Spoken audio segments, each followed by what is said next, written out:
Okay, so I've kind of wanted to do this video for a while, but now seems like a very appropriate time now that CES is going on. We got a new announcement, well, a couple new announcements. But anyways, I'll go ahead and get into this. This video is going to be about Android gaming. Is it taking over, basically? In this video, I'm just going to show you a bunch of different hardware and accessories that Android gaming has, and I think Android gaming has a lot of potential. It's just very just discombobulated as far as the different operating systems, the different hardware. I think that's really holding Android gaming back because there's a lot of tools here and accessories I'm about to show you that really puts Android gaming up there as like a contender. So anyways, let's get into it. First off, we all know about the WiiU, which is new Android console coming out here soon. I think in a couple months. $100. Couple comes with the system, couple controllers. I forget the exact specs right now, and where the heck did they have this on their website? Well, I mean, basically, we're all familiar with the Ouya at this point. Yep, it's gonna have free-to-play games, blah blah blah, and all that good stuff. So we're all pretty familiar with the Ouya.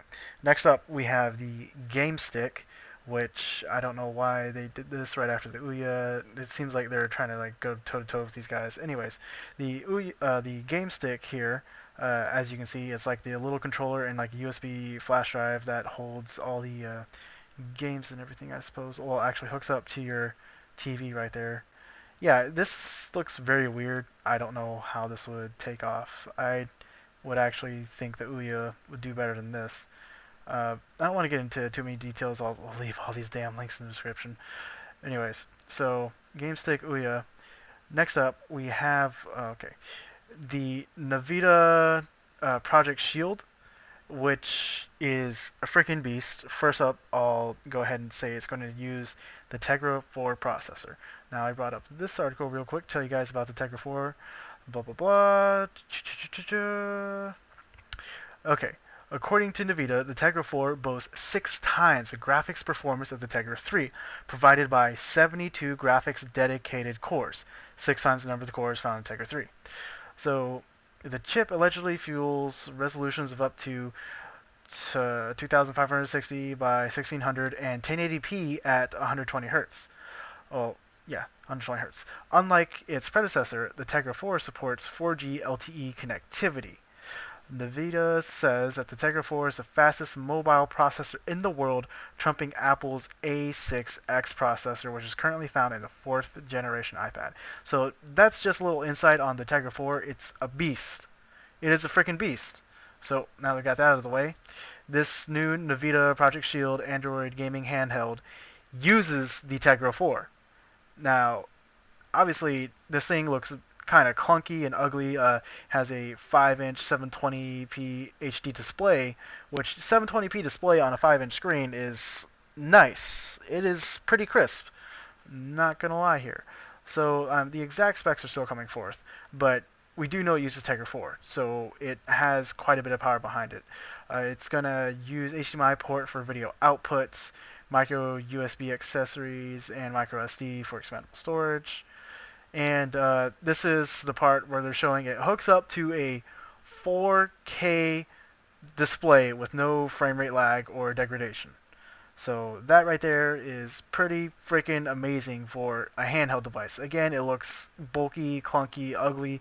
Say what you want, but the thing hardware-wise is a beast. And I think another feature it does is like remote play into your PC on a TV, which sounds really pointless and stupid, but whatever. So there's that. I think this is like the biggest Android gaming related announcement at CES. Alright, next up we have the Razer Edge, Razer's gaming tablet. Actually, they're claiming this is the most powerful tablet in the world. Yeah, so let's look into this one. Blah, blah, blah, blah. Which call most powerful tablet in the world.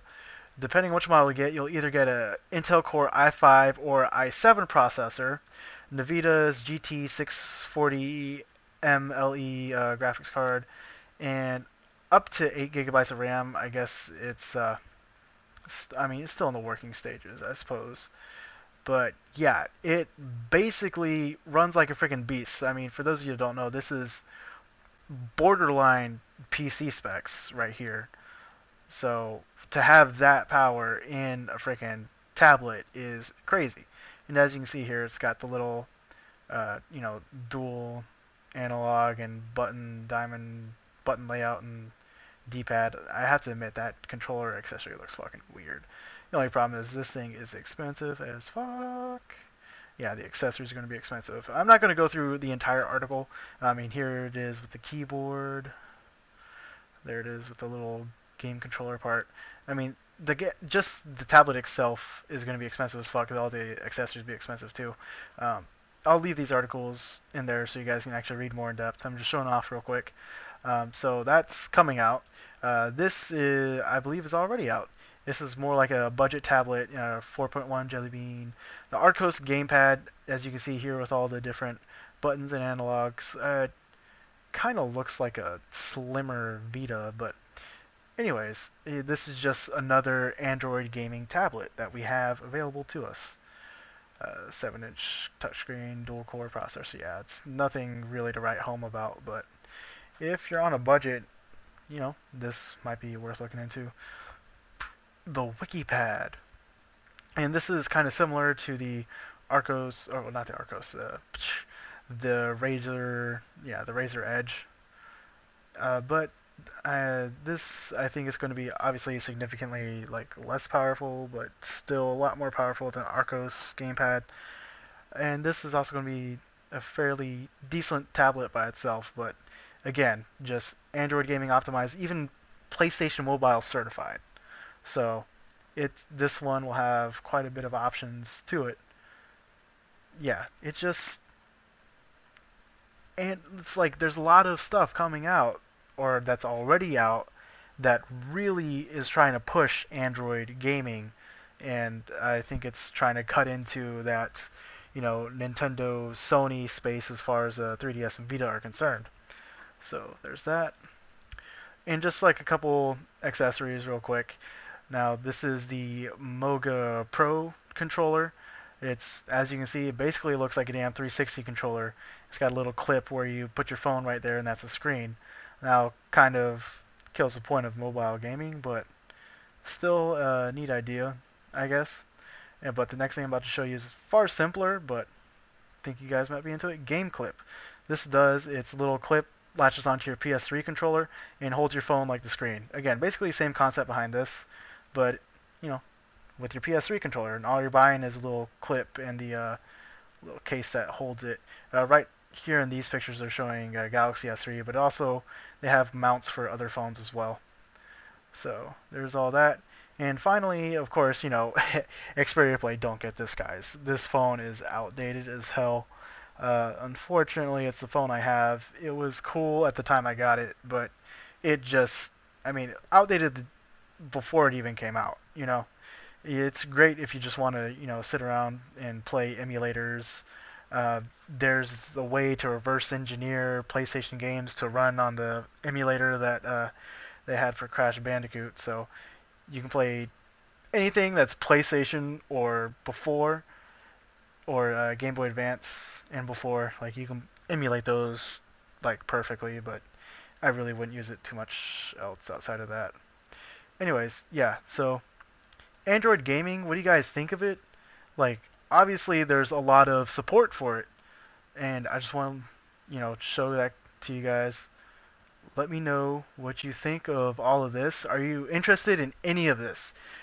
Are any of you guys interested in any of this? I have to admit, at first I was interested in the Ouya until this thing was announced, the Project Shield.